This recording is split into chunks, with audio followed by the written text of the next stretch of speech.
Magandang gabi, Pilipinas! Bayan planchado na ang agenda para sa pagsisimula ng 48th ASEAN Summit and related meetings simula bukas sa Cebu.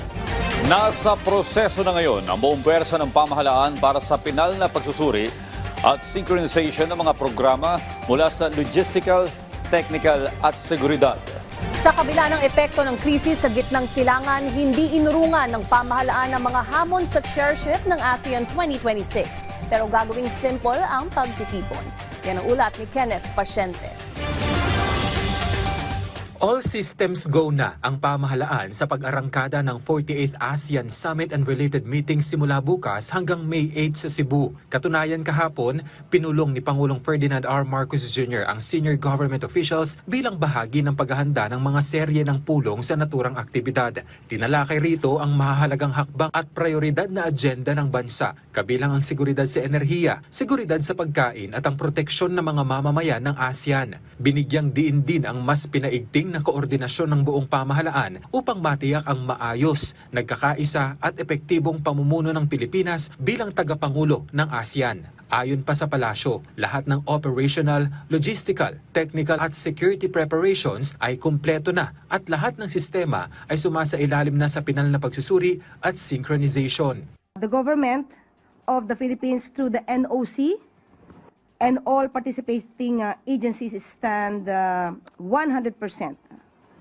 100% ready to deliver a secure, seamless, and world-class ASEAN Summit. Alam naman po natin, ang kadalasan na pinag-uusapan po dito ay patungkol po sa political security, economy, at socio-cultural issues. Inaasahan na mapag-uusapan sa mga serye ng pulong sa ASEAN Summit ang usapin ng energy security, bunsod ng krisis sa Middle East, gayon din ang mga hakbang para maibsan ang epekto ng krisis sa langis sa mga bansang kasapi ng ASEAN. Una nang sinabi ng Pangulo na tuloy ang ASEAN sa harap ng sigalot sa Middle East, pero gagawin anya ito sa pinakapayak na pamamaraan kasabay ang pagtutok sa mga pinakamahalagang paksa. We will be talking about three main subjects about the supply of petroleum and petroleum products, about the supply of food and the price of food, and migrant workers. It will be over a period of maybe a day and a half, imbes na yung mahaba. Sabi ko, baka hindi naman ngayon ang panahon na masyadong elaborate ang ating preparasyon. Ang kailangan talaga sa panahon na ito ay makapag-usap kami mga leader upang malaman natin kung what do we do in the future, or what do we do for the rest of the year. Pero kahit mas simple ang pagsasagawa ng summit ngayong taon, tiniyak ng palasyo na magiging produktibo pa rin ito. Sabi nga po ng Pangulo before, marami po tayong gagawin para po kahit papano ay makapagtipid tayo, pero ang obligasyon po natin ay nagagampanan pa rin po natin.